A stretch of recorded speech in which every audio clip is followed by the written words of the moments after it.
As crianças que não saíram grupo, já saiu até 8 anos de idade, há uma programação especial no salão anexo aqui embaixo. Então, as crianças podem serem conduzidas para lá, onde elas serão assistidas, e há uma programação especial para elas nessa noite.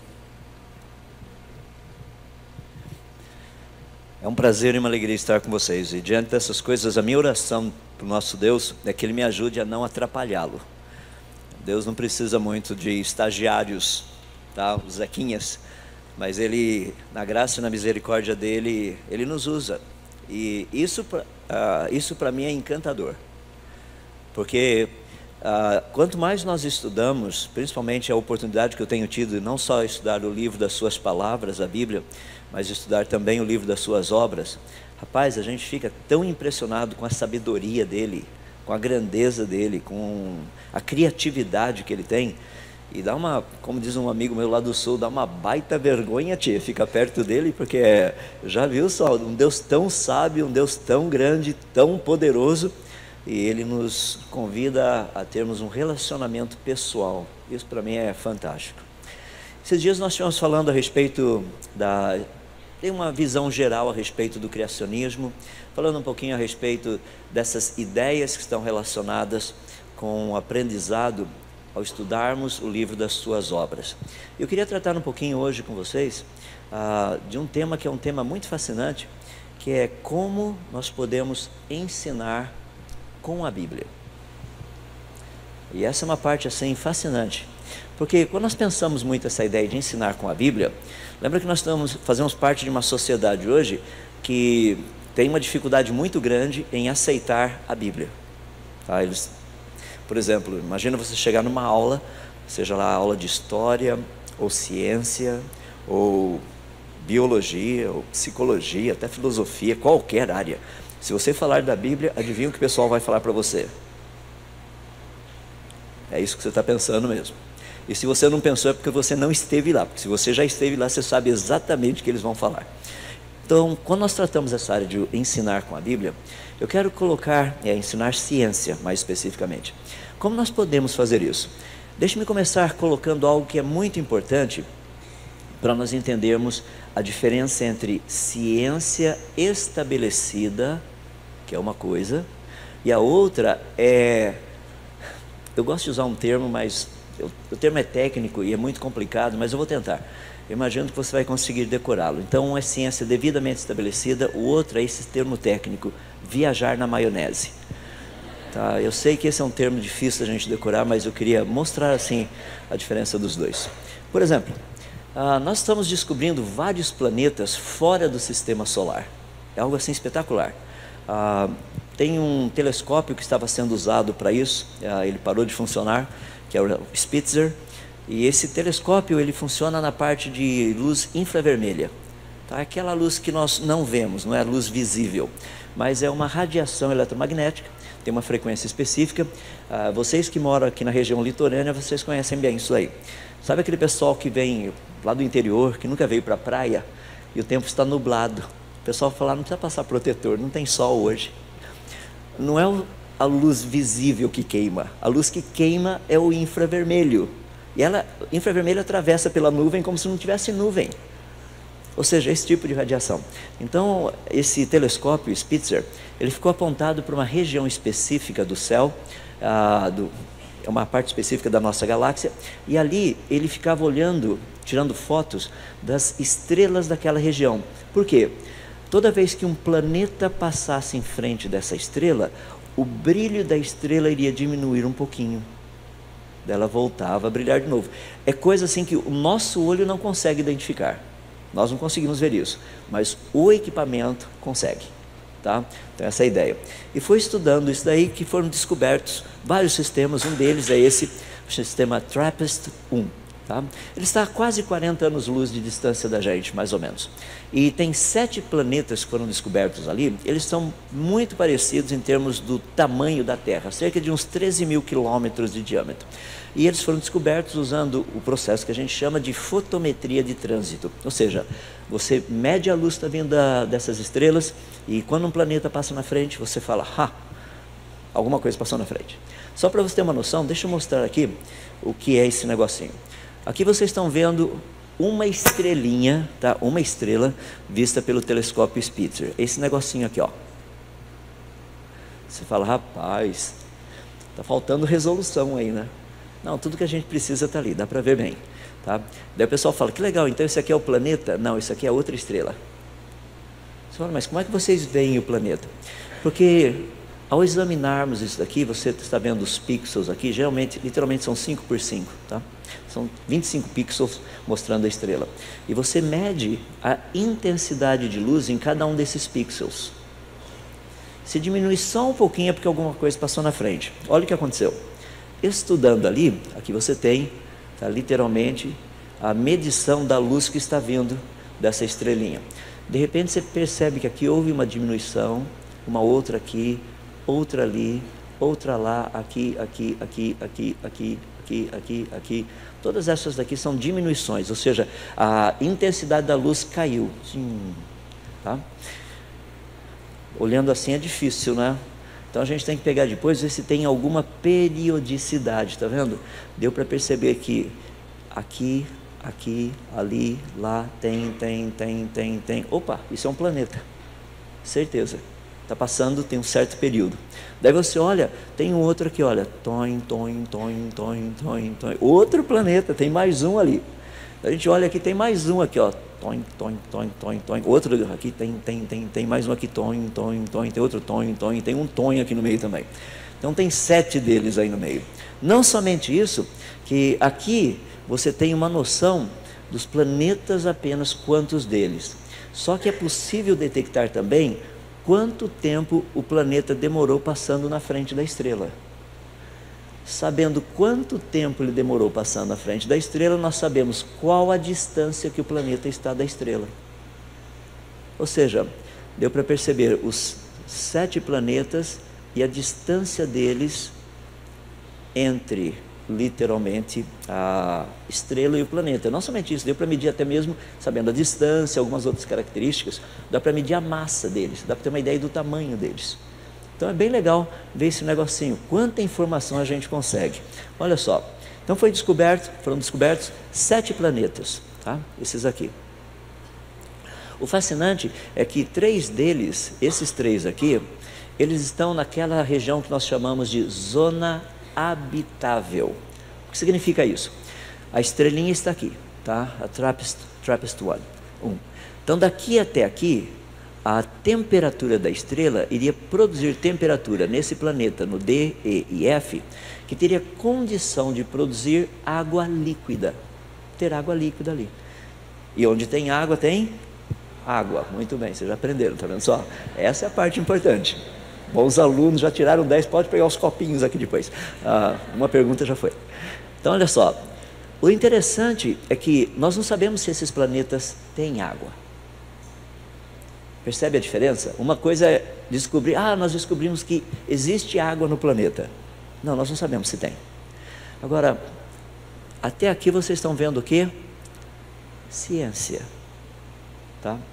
Aqui embaixo aparece algo muito interessante. Olha lá, isso aqui é o TRAPPIST-1F, que é aquele planetinha ali. Então eles já estão mostrando até água líquida, a estrela que é aquela ali se pondo. Os outros planetas que estão aqui na frente, tá vendo? Não são luas, são os planetas. Está caindo um pouquinho de neve também, isso aqui é gelo. Isso aqui é ciência devidamente estabelecida, isso aqui é viajar na maionese. O interessante é que as pessoas passam essa parte aqui com uma afirmação tão grande, que a gente fala assim, nossa, mas então já encontraram um planeta e no planeta tem água líquida, então tem vida. Espera aí, você sabia que essa estrela, ela é bem fria, bem mais fria do que o Sol. O nosso Sol tem mais ou menos 5.500 graus kelvins, 5.500 kelvins, dá mais ou menos uns 5.700 e poucos graus Celsius a temperatura dele. Essa estrelinha aqui dá mais ou menos uns 2.500, ou seja, ela é bem mais fria do que o Sol. Significa que os planetas precisam estar muito mais próximos dela, para que o calor chegando ali, você tenha água líquida. O problema é que com os planetas próximos da estrela, a radiação que vem da estrela, igual ao infravermelho e outros, acabaria com qualquer forma de vida que tem nesse local. Então nós sabemos que ali, mesmo que tivesse água, não teria vida. Então é interessante porque, olha as coisas que geralmente são ditas por aí. Isso aí foi da publicação científica, saiu lá no site da NASA, eu acessei isso daí em 2017, dia 26 de fevereiro, diz o seguinte: a descoberta marca um novo recorde para o maior número de planetas dentro da zona habitável ao redor de uma única estrela fora do sistema solar. Todos esses 7 planetas poderiam ter água líquida, fundamental para a vida como nós a conhecemos, sob as condições atmosféricas corretas, mas as chances são grandes com os 3 da zona habitável. Percebe? Tá, pode ser que tenha água lá, nós não sabemos. Por que eu estou dizendo isso? É muito importante nós sabermos o que é ciência estabelecida, fatos, e conhecermos isso, e o que é viajar na maionese, separar as duas coisas. Deixe-me então trabalhar com isso aí, mostrando para vocês, dentro dessa ideia, como ensinar ciência usando a Bíblia. Primeiro eu gostaria de começar ensinando como não ensinar, tá? Que é o que a gente mais encontra por aí. Deixa eu começar falando um pouquinho a respeito da teoria da evolução. A teoria da evolução é uma teoria bem conhecida, você já deve ter ouvido bastante a respeito dela. Finalzinho do século XIX foi quando ela apareceu na forma mais do darwinismo, tá? Poucos anos depois, começo do século XX, estamos ali por volta dos anos 1920, indo para 1930, aparece o que ficou conhecido como neodarwinismo. E lá por volta dos anos 1940 para cá, você tem a chamada síntese evolutiva. Então essa é a ideia básica da teoria da evolução. Percebe que a evolução está evoluindo. Então está passando por algumas metamorfoses, por umas pequenas variações ao longo do pacote aí. Eu brinco com o pessoal que tem mais mutação na evolução do que fora da evolução, porque de qualquer forma. A ideia começa com Darwin, vocês se lembram, cidadão aí, a origem das espécies. Ele foi fazendo as suas edições, 1859 a primeira, a última foi no ano de 1872, e a tese principal da evolução é bem simples: todas as espécies que existem no planeta teriam vindo de uma única, e o que ocorreu de mudança para produzir tudo que nós temos hoje teria sido a ideia da seleção natural. Então essa é a tese principal da teoria da evolução. Os argumentos que são mais utilizados estão relacionados, por exemplo, com situações como essa. Darwin estudou os bicos dos tentilhões lá nas Ilhas Galápagos. Então ele percebeu que o tamanho do bico era praticamente compatível com o tipo de vegetação que a ilha tinha. Por exemplo, ilhas onde você tinha uma quantidade muito grande de árvores que tinham assim, bastante frutos fáceis de mastigar, bem macios, o bico era menor, era mais fininho. Outras ilhas onde encontrava-se pouco tipo de árvore desse jeito, ou praticamente nenhuma, onde você tinha sementes, coisas mais duras, o bico era um pouco mais grosso. Árvores onde tinha literalmente assim, até um pouquinho de uns zequinhas morando dentro da árvore, tá? Uns vermezinhos lá, você percebia que tinha passarinho que tinha bico fininho, ele conseguia pegar um pedaço de galinho, quebrar e ir lá e ficar cutucando, na hora que o verme começava a sair, pegava o almoço dele. Então Darwin percebeu que havia realmente uma variação muito grande de bicos. Está vendo isso aqui, onde você tem uma área onde tem grãos, comida dura. Você percebe outros locais que tem bico bem pequenininho, tá? Que são regiões ilhas onde você tinha muito alimento macio. E Darwin ficou impressionado com isso, daí a ideia foi o seguinte: isso é evolução. Na verdade, vamos parar e pensar, Darwin viu alguma coisa além de tentilhões? Não, são todos tentilhões. O que ele viu foi variação de bico de tentilhão, tá? Hoje, com o conhecimento genético que nós temos, nós poderíamos fazer algo mais ou menos assim. Eu já citei isso aqui, eu só estou dando uma revisão aí para a gente entender um pouquinho. Se você pegar a informação genética para fazer bico de pássaro, e nós transformássemos essa informação genética em letras do nosso alfabeto, A, B e C. Dependendo da mistura dessas letras, ou seja, das recombinações, o bico seria diferente. Por exemplo, olha o bico no formato ABC. Informação genética, ABC produz isso, ACB produz aquilo, BAC produz aquele outro bico, BCA produz esse daqui, CAB produz aquilo e CBA produz aquele bicão. Ou seja, Isso daí não é evolução, é só variação da informação genética já existente. Tá? Então, esse aspecto da evolução é um aspecto importante, porque muitas pessoas usam esse tipo de exemplo como sendo um exemplo de evolução. Isso não é exemplo de evolução, isso é exemplo de variação adaptativa. Tá? Só isso. Então, muitas pessoas, quando olham para isso, falam assim: não, mas seleção natural não atua? Sim, claro que atua. E a seleção natural atua de uma forma bem simples, fazendo jacaré voar. Olha só que espetacular ali. Mas como é que o jacaré saiu voando? Com o passar do tempo, a pata virou asa. Tá, mas isso daí é hardware. E o software para fazer o negócio voar? Percebe? Só hardware não voa. Ou seja, deixa eu colocar o ponto que é o ponto principal para a gente entender. Uma vantagem seletiva, ou seja, seleção natural agindo, ela só ocorre num estado de desenvolvimento completo, ou seja, ou é asa ou é pata. Se está no meio termo, não funciona, não sabe para que serve. Fases intermediárias incompletas, elas não têm biologicamente nenhum valor, elas são totalmente eliminadas pela atuação de uma outra seleção, que é a seleção estabilizadora. Então é muito interessante a gente ver que dentro da teoria da evolução, o que impede evolução de acontecer é a seleção natural, que é justamente o que Darwin disse que acontecia, que era o que seria usado para que ocorresse as variações. Então olha só, aqui eu tenho uma boa pata, a pata de um réptil, por exemplo, e vamos supor que à medida que o tempo vai passando, essa pata vai evoluindo, vai ficando cada vez melhor adaptada, até sair voando por aí, agora é asa. O problema é que uma pata, se ela fica melhor adaptada, ela é uma pata melhor adaptada e não uma semi-asa melhor adaptada. Ela é uma pata. Por quê? Se ela estiver 100% adaptada, ela continua sendo o quê? 100% pata. Agora, se ela está mudando um pouquinho, vamos supor, agora ela é 95% pata e 5% asa. Significa que 95% dela é funcional e 5% é desfuncional. Porque não serve, lembra que ainda não é asa. O que a seleção natural faz é algo espetacular. A seleção natural impede que esse tipo de variação ocorra. As pessoas falam: não, peraí, mas não existe algo que está melhor adaptado? Sim, igual lá no tentilhão. Você tem uma região onde tem só comida mais dura, por exemplo, sementes. E o tentilhão, que tem um bico maior, mais grosso, é o que vai sobreviver melhor, certo? Agora, foi a seleção natural que produziu esse bico maior? Não.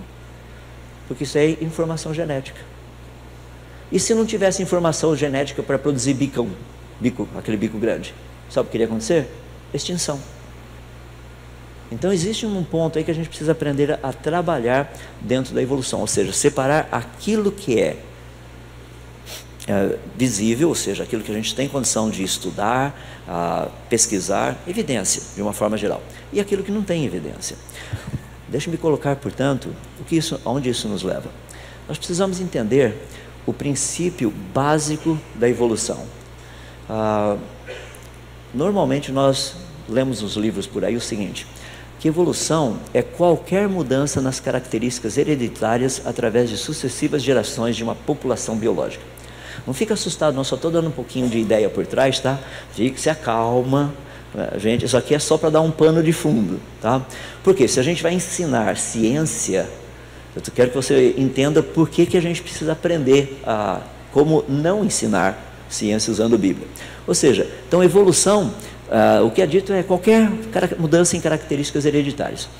A pergunta é, mudança em características hereditárias porque surgiu alguma coisa nova na informação genética, ou porque a informação genética que já existia agora se manifestou? Porque se ela já existia e se manifestou, isso não é evolução, porque já tinha lá. Coisa nova não vai aparecer, isso a gente sabe, tá?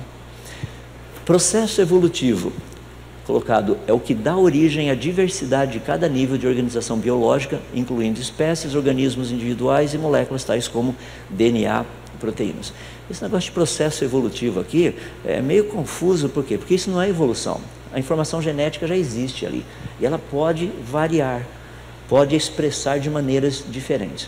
Agora, olha o grande problema que a gente tem com a evolução, para a gente entender. O ponto principal da evolução é o seguinte: sem morte, evolução não ocorreria.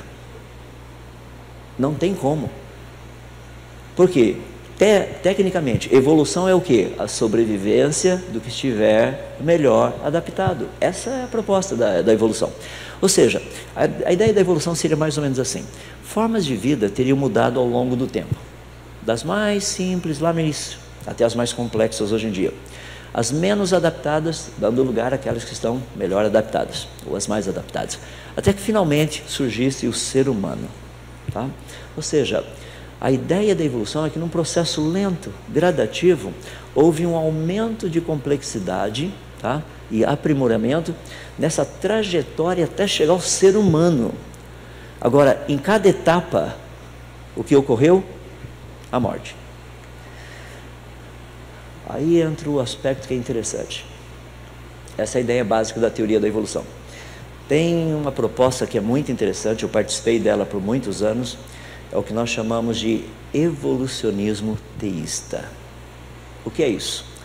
Deus criou o mundo do jeito que a evolução diz. Os dias de Gênesis não são literais, os dias de Gênesis são milhões de anos ou eras geológicas, tá? Na verdade, o ser humano, Adão e Eva, isso aí é quando o ser humano, uma longa escala evolutiva, finalmente agora ele ganhou consciência, ele se tornou um ser consciente. Ele sabe a respeito dele mesmo e a lista vai. Então essa é a ideia principal dentro do evolucionismo teísta. Deixa eu me dar algumas pessoas aí que são importantes nisso. Talvez um dos livros mais conhecidos, muito lido aqui no Brasil, já vi gente ensinando isso até em escola dominical, é esse livro, A Linguagem de Deus, Dr. Francis Collins. Dr. Francis Collins, ele foi o diretor do projeto Genoma por muitos anos. O que esse livro propõe, vou fazer um resumo dele, é o seguinte: Deus criou o mundo, mas do jeito que a evolução diz. Essa é a ideia básica. Você encontra muito isso dentro da Igreja Católica Apostólica Romana. Por exemplo, falando a respeito de design inteligente, o Frei George Coyne diz o seguinte: design inteligente não é ciência. Muito embora o pretenda ser. Se você quiser ensiná-lo nas escolas, deverá fazê-lo quando religião ou história cultural é ensinado, não ciência. Então a gente precisa entender um pouquinho. Vamos ver como é que a coisa funciona. O Papa Bento XVI disse o seguinte: não podemos dizer criação ou evolução, sendo que ambas respondem a duas realidades diferentes. Por assim dizer, nós nos deparamos aqui com realidades que se complementam e que não se excluem mutuamente. Ou seja, tem que ter um criador. O mundo foi criado, sim. Quem foi o criador? Deus. Como é que o mundo foi criado? Ele foi criado por Deus, mas foi criado para evoluir. Então ele foi evoluindo. Tá bom. Tem mais um aqui que é bem interessante, que é o Papa Francisco. Ele colocou o seguinte: o Big Bang, que é colocado hoje na origem do mundo, não contradiz a intervenção divina, mas a exige. A evolução na natureza não se opõe à noção de criação, porque a evolução pressupõe a criação de seres que evoluem. Lembra que eu estou ensinando como não ensinar ciência e Bíblia, tá? Por que isso? Primeiro, porque existe uma incompatibilidade fundamental. Tá? Vamos ver algumas coisinhas aí para a gente entender. Para que possa haver uma harmonização entre a teoria da evolução e o criacionismo bíblico, os dias de Gênesis não poderiam ser dias de 24 horas. Isso é óbvio, porque não dá para ter evolução em 24 horas. Isso acontece. Ou seja, a evolução necessita de muito tempo e uma semana literal não seria suficiente. Segundo, a ordem dos eventos que são descritos em Gênesis não é compatível com a ordem evolucionista. É só ver, não tem como. Em outras palavras, se a ordem não é compatível, adivinha qual dos dois errou? O pessoal da ciência ou o autor bíblico? Tem que ser o autor bíblico daí, não é? Ou seja, o autor bíblico se equivocou. Ele não sabia como escrever o negócio certo. Hoje nós sabemos. Entende? Onde é que já se viu dizer que Sol, a Lua e as estrelas foram criados no quarto dia? Quando a luz aparece no primeiro, já tinha planeta Terra, já tinha vegetação e não tinha Sol, Lua e as estrelas. Percebe o argumento? E tem mais um que é muito interessante, isso aí é crucial para a gente entender. É que Gênesis 1 e 2 teriam que ser o quê? mitológicos, portanto. O problema é que tanto o Senhor Jesus quanto o apóstolo Paulo referiram-se a esses 2 capítulos como sendo literais. Portanto, o Senhor Jesus e Paulo estão enganados. Percebe o problema? Se você tentar fazer uma harmonização usando teoria da evolução e criacionismo bíblico, é uma confusão atrás da outra. Agora, tem algumas coisas aí que eu gostaria de colocar para você parar e pensar um pouquinho, que é importante. No meio de tudo isso daí, nós temos algo que é um problema insolúvel. Tá? E o problema é o seguinte: se a evolução tivesse ocorrido, a morte teria que ter existido desde o primeiro organismo. Isso é um fato. Porque sem morte não haveria evolução. Eu sei que a Bíblia diz outra coisa: sem morte não há remissão de pecados, mas aqui eu estou dizendo da evolução. Sem morte não haveria evolução. Agora, por definição, a evolução é a sobrevivência do melhor adaptado. Aí é que entra o problema.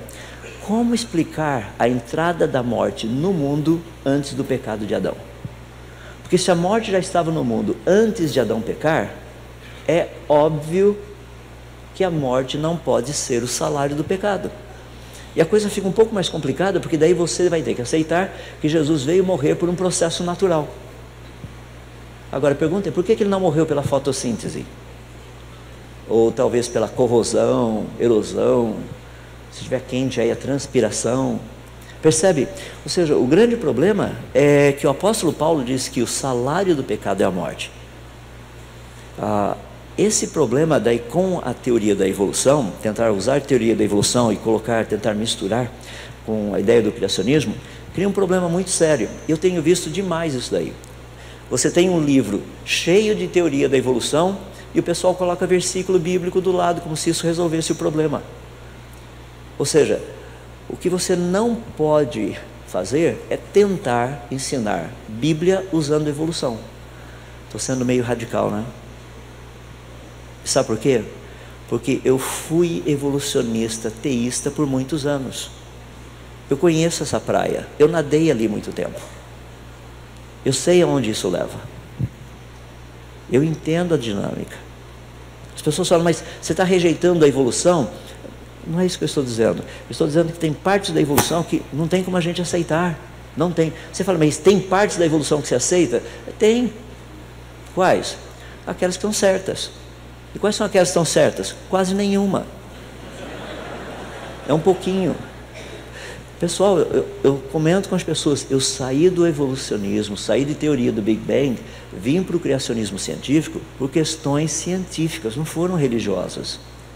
O pessoal acha que eu me converti, o cara se converteu, agora virou...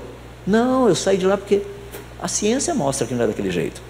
Então, rapidamente, a ideia é que não há uma possibilidade de harmonizar, ou de haver uma harmonização entre teoria da evolução e o relato bíblico de Gênesis.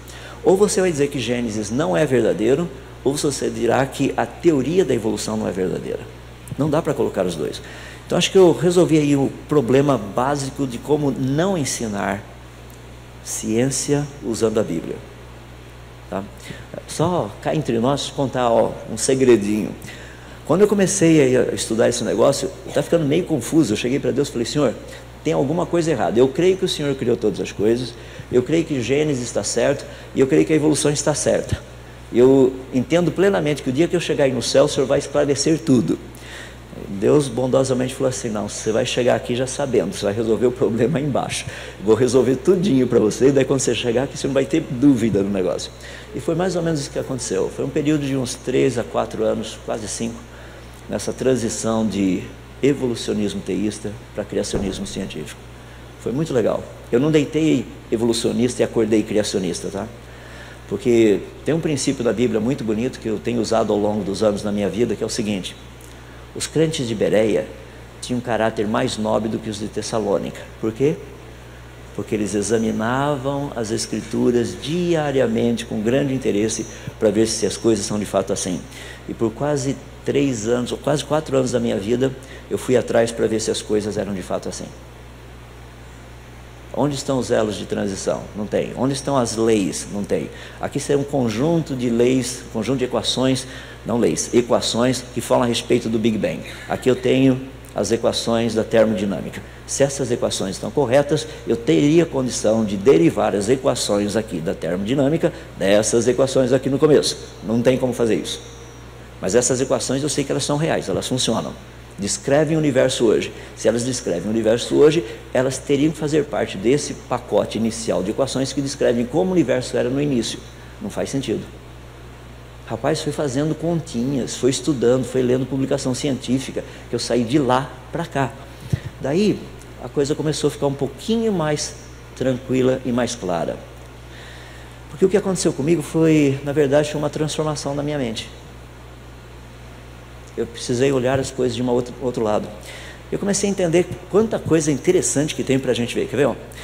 Paulo, escrevendo aos Romanos, ele diz assim: portanto, irmãos, rogo-lhes pelas misericórdias de Deus, que se ofereçam em sacrifício vivo, santo e agradável a Deus. Este é o culto racional de vocês. Olha só, razão, uso da razão. Deus quer um culto racional. E como que eu consigo usar a minha razão? Se você não lê o verso 2, fica meio confuso. O verso 2 diz assim: não se amoldem ao padrão deste mundo, mas transformem-se pela renovação da sua mente, para que sejam capazes de experimentar e comprovar a boa, agradável e perfeita vontade de Deus. O que é esse transformar a mente? É uma coisa muito interessante. A palavra que está ali é a mesma palavra que a gente usa para aquilo que acontece na borboleta, metamorfose. Então você tem que estudar um pouquinho de borboleta para ver o que acontece, tá? Que senão você não vai entender. Olha a borboleta, que coisa espetacular. A borboleta, no comecinho, não é borboleta, é aquele negócio horrível que vocês estão vendo ali. Come a plantinha, estraga a plantinha, acaba com a plantinha. É um bicho que ninguém chega a falar assim: que coisa linda, olha só esse negócio aqui, ó. É esse daqui, ó, tá? Depois de estragar toda a sua plantinha, tá?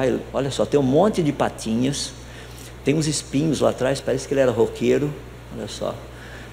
Todos esses negócios aí, esse Zequinha, depois de comer igual um maluco, comeu quase tudo, ele se dependura num pedacinho lá, cria um casulo e ali dentro ele literalmente se desmancha, totalmente. Depois de alguns dias, um outro ser totalmente diferente sai dali de dentro. Olha só, não tinha asa, agora tem asa. Não tinha anteninha, agora tem anteninha. Tinha um montão de patinhas, agora tem só 6. Antes destruía, agora poliniza. Deu para entender o que é metamorfose? É uma mudança. Não é assim: ah, que legal, entendi. Mas vai continuar sendo esse Zequinha aqui, ó. Não entendeu nada. Essa metamorfose é o que precisa acontecer muitas vezes com a gente. Lembra que esses dias eu estive falando a respeito do livro das obras de Deus, do livro das palavras de Deus? Pois bem, vamos fazer uma pequena recapitulação de Gênesis. Afinal de contas, o que Gênesis nos ensina? Primeiro livro da Bíblia. Por que Deus colocou Gênesis lá? Deus não poderia ter começado lá no capítulo 12, já falando de Abraão? Poderia. Ele não precisaria ter falado do que veio antes. Agora, tem uma proposta muito interessante. Se você pegar Gênesis, os primeiros 2 capítulos, você vai ver algo muito interessante. Nesses 2 capítulos você vê a origem da natureza. Você vê a origem do universo, a origem da vida e também a origem do ser humano. Está ali nesses 2 primeiros capítulos. Então, para a gente saber como o universo começou, como a vida começou, como o ser humano teria começado. Não somente isso, Gênesis também, capítulo 3, nos conta sobre a origem da morte e do sofrimento. Ou seja, no universo, por que estrelas explodem? Por que a vida, morte faz parte do pacote? Por que existe sofrimento e morte na vida do ser humano? Está lá em Gênesis. Então, se você ler, você entende. E se você pegar Gênesis do 6 até o capítulo 12, é muito interessante. Por quê?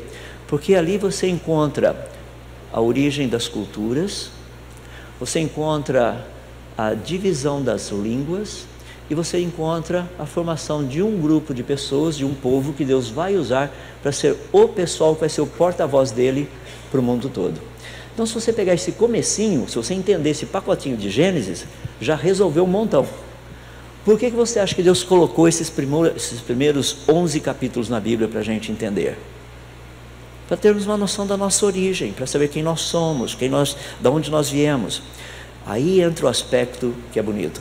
Como então eu posso ensinar ciência usando a Bíblia? Eu quero gastar um pouquinho de tempo agora fazendo a parte prática. Isso aqui é a parte teórica. Então nós precisamos entender o que é teoria da evolução, que tecnicamente não é possível juntar evolução com no caso, o criacionismo bíblico, Gênesis 1 e 2, os dois não são compatíveis, a ordem não é a mesma, a sequência de eventos não é a mesma, a proposta não é a mesma. Gênesis diz que não tinha morte antes de Adão e Eva, a teoria da evolução diz que morte teria que existir desde o primeiro organismo, e a lista vai. Vamos ver como é que nós podemos trabalhar com isso. Então, algumas coisinhas que eu queria começar para nós entendermos esse pacote todo. Primeiro, eu já mencionei para vocês que a Bíblia está perfeitamente correta em todas as suas afirmações científicas. É fascinante isso. Pode procurar, leia, procure afirmações científicas na Bíblia. Você vai perceber que elas estão corretas. E aí entra um aspecto, que é o aspecto que eu coloco dos dois livros. Você tem o livro das palavras de Deus e o livro das obras de Deus. Você tem a Bíblia e aqui você tem ciência, estudo da natureza. Olha que interessante, a maneira como eu proponho é bem simples. Se a Bíblia estiver corretamente interpretada e a ciência devidamente estabelecida, não haverá contradição entre os dois, porque o autor é o mesmo. Aquele que trouxe a existência à natureza é aquele que trouxe a existência à palavra dele, que é a Bíblia. É o mesmo autor. Você acha que Deus vai dizer uma coisa aqui nesse livro e vai dizer outra coisa no outro livro? Não, ele vai dizer a mesma coisa nos dois livros. O problema é que nós temos dificuldade de compreender esses livros. Então deixa eu começar devagarzinho para a gente trabalhar nesse aspecto, tá? Eu quero colocar para vocês algumas ideias para ver como é legal a gente poder ensinar ciência usando a Bíblia. Vamos lá. Eu vou começar pela ciência, porque é importante nós conhecermos um pouquinho dela. Água no início do universo. As pessoas olham para mim e falam assim, mas como é que vocês sabem que tem água lá fora? Se você sair andando pela cidade aqui do Recife, você vai perceber que tem umas lâmpadas aí fora, tá? As lâmpadas dos postes.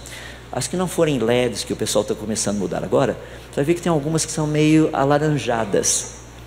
Essas lâmpadas usam o vapor de sódio, tá? Um elemento químico. Porque o sódio, quando ele é superaquecido, ele emite luz. Todos os elementos químicos fazem isso, todos. Mercúrio faz isso, tá? Por isso que a gente tem lâmpada de vapor de mercúrio, tem lâmpada fluorescente, tá? Que é do flúor, tem um monte deles. Então nós sabemos que elementos químicos, eles emitem luz, principalmente se eles forem superaquecidos.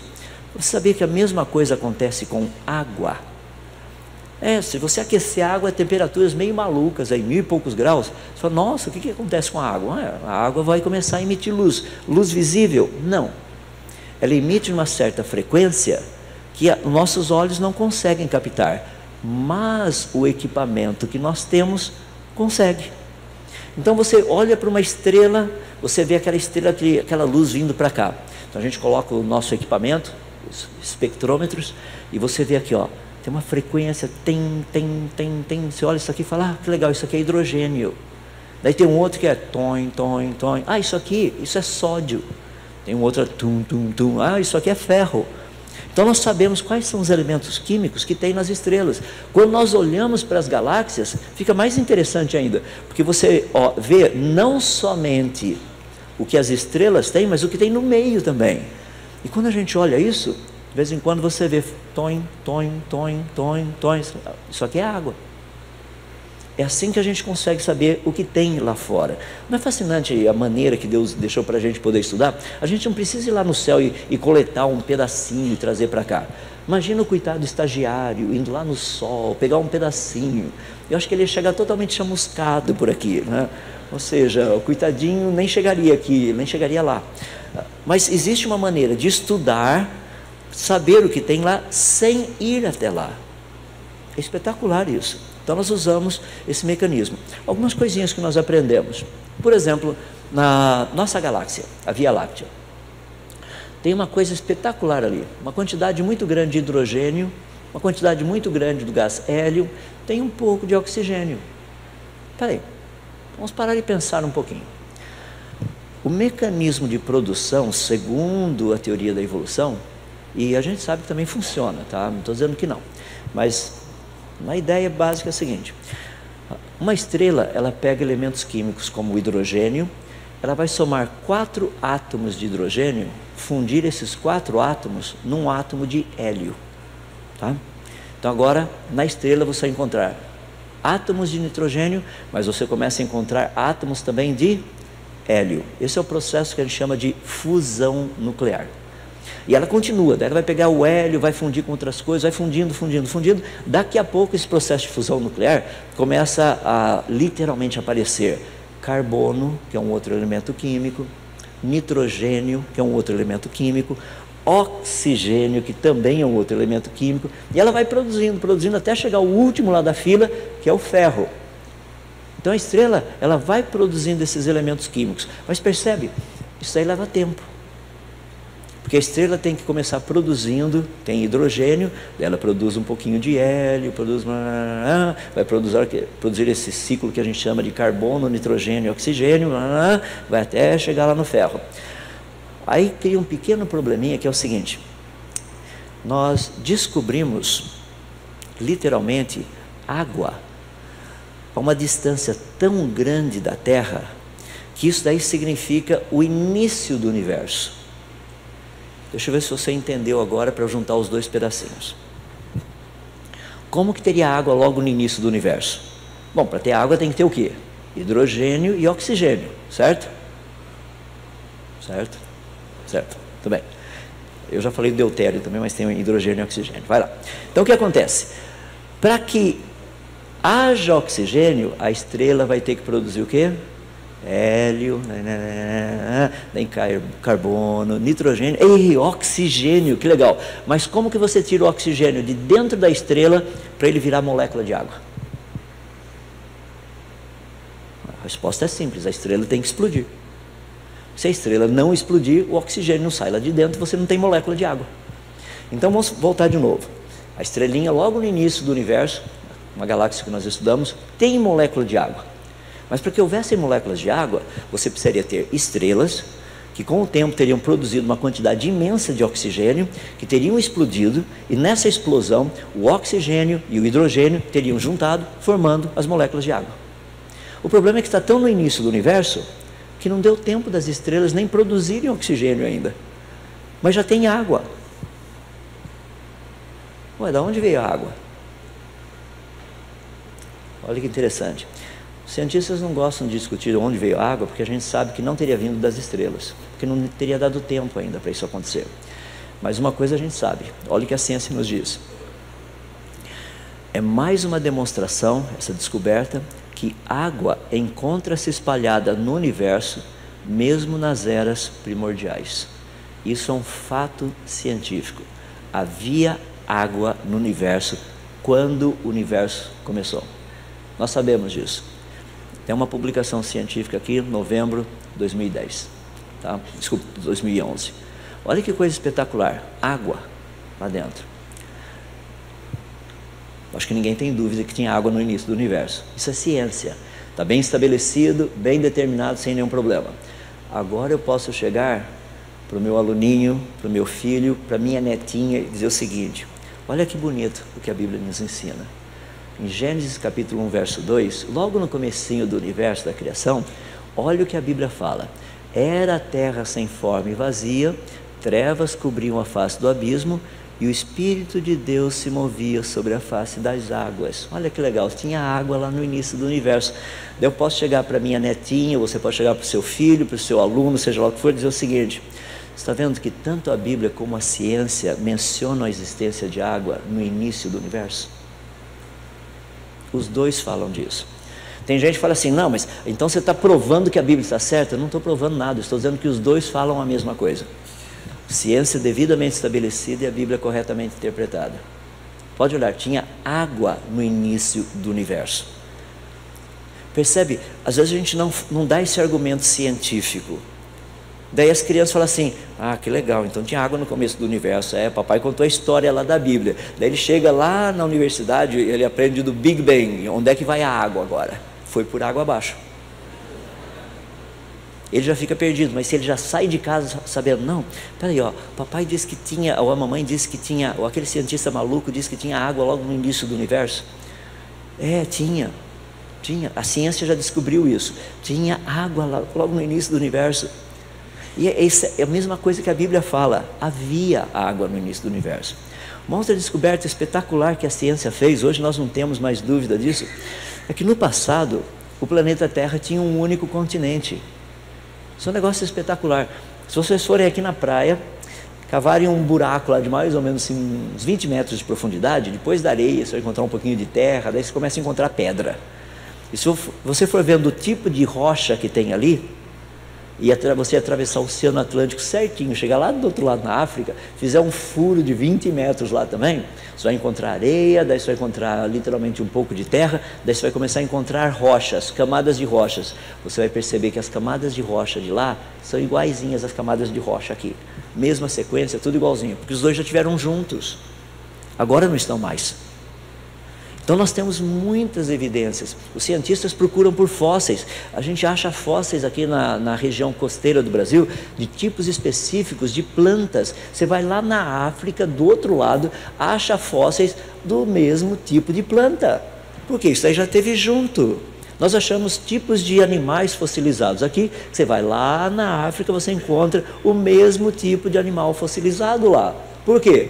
Porque já esteve junto. Olha que interessante, quando nós olhamos o planeta Terra hoje, não é difícil a gente entender isso. O mapa nos ajuda a ver bem, não é? Dá uma olhadinha essa parte aqui, ó, olha essa rachadura aqui no meio. Não dá para a gente encaixar isso ali? O pessoal fala, é meio difícil aqui embaixo. É difícil, sabe por quê? Porque a Terra é plana, certo? Muito bem. O mapa é plano, não a Terra. Ou seja, isso aqui é um mapa planificado de um negócio esférico. Se você pegar isso aqui, esférico, e juntar, você vai ver que encaixa direitinho. Tá? Aqui parece que não, porque a gente mudou. Olha o coitadinho da Antártida, como é que ficou ali. Mas de qualquer forma, dá para perceber que realmente dá para juntar as duas peças. A Antártida ali de baixo, se você colocar no sistema como ela é, tá? No mapa esférico, você consegue encaixá-la nesse pedacinho, você traz literalmente a Austrália para lá, ou seja, dá para juntar todo mundo num lugar só. Essa proposta de que no passado havia um único continente, ela foi feita no ano de 1912. Alfred Wegener. Ele fez uma proposta espetacular. Ele até publicou em 1915, falando um pouquinho mais a respeito da Pangeia. Tá? Ele trata primeiro da origem dos continentes, 1912, trata da deriva continental, e depois ele fala especificamente da origem dos continentes e dos oceanos. Só para você ter uma noção, somente no ano de 1964 é que essa ideia da Pangeia foi finalmente aceita como verdadeira. Porque a quantidade de evidências e tudo mais, o pessoal falou, é verdade isso aí, não tem jeito, é verdade. Então ficou conhecido como Pangeia, esse continente primitivo, tá? Onde todos os continentes estavam juntos, os atuais, e a Pantalácia é esse oceano primitivo, a volta toda. Aqui tinha até o mar de Tethys, um outro mar pequenininho ali. Então, essas ideias totalmente tranquilas. Hoje, com os equipamentos que nós temos, a coisa fica ainda mais fácil. Por quê? Nós estamos medindo o direcionamento e posicionamento dessas chamadas tectônicas, dessas placas gigantescas. A gente sabe para que lado elas estão indo, tá vendo? Isso aqui está indo mais para aquele lado, tem outras que estão vindo para cá, tem uns lugares que estão indo para lá, a Austrália está indo lá para cima, dá uma olhadinha aqui, a gente não está indo para lugar nenhum, nós estamos sim, mas é pouquinho, a gente está afastando para cá mais ou menos 2 centímetros por ano, tá? Ou seja, dá para a gente perceber um monte de coisa, o que está acontecendo, ou seja, alguém tem dúvida que esse planeta Terra, no início da sua história, tinha um único continente? Não, era Pangeia. Agora, olha como a gente pode ensinar Bíblia para os nossos filhos. Você quer ver que legal? Livro de Gênesis, capítulo 1, versos 9 e 10. Disse Deus: ajuntem-se as águas num só lugar e apareça a porção seca. É singular. Não são as porções secas. Uma porção seca só. E assim se fez. A porção seca chamou Deus terra e o ajuntamento das águas mares. Olha que coisa espetacular. A porção seca Deus chamou terra, nós chamamos de Pangeia. Ao ajuntamento das águas, Deus chamou mares, nós chamamos de Pantalassa. Você sabia que a Bíblia é o único livro que diz que no início da história do planeta Terra, ele tinha um único continente? Daí você chega para o teu filho, para a tua netinha, teu netinho, teu aluno, seja lá quem for, você pode dizer que tanto a Bíblia como a ciência mencionam a existência de um único continente no início da história da Terra. Percebe como a coisa começa a juntar? Não somente isso, vamos estudar mais um pouquinho. Vamos pegar a composição química do corpo humano. É muito legal a gente saber quanto de química tem no nosso corpo. Quais são os elementos químicos que nós temos? Tem um montão, né? Olha que coisa fascinante. Quando a gente olha aqui está um embriãozinho, aqui está o ser humano, e aqui está o solo da Terra. É muito interessante porque quando você estuda tabela periódica, você começa a ver quais são os elementos químicos que existem nos seres humanos, nos animais.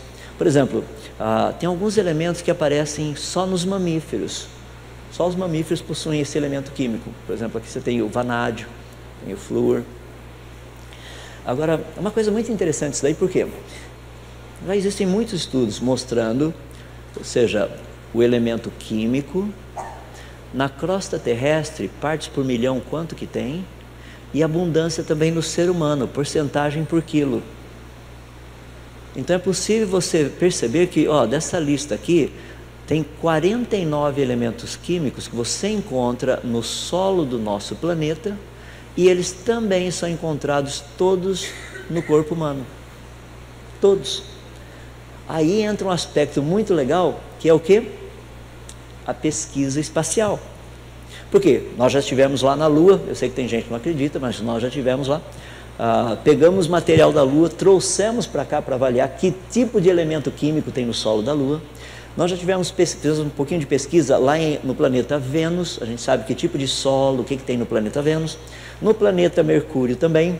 Em Marte, a gente está lá quase que o tempo todo, né? Esses últimos 20 e poucos anos, está sem parar, o tempo todo lá em Marte. Nós sabemos quais são os elementos químicos que tem no solo de Marte, nós sabemos também os elementos químicos que tem praticamente nas luas do sistema solar, as que foram estudadas, que tem quase 200 delas já descobertas.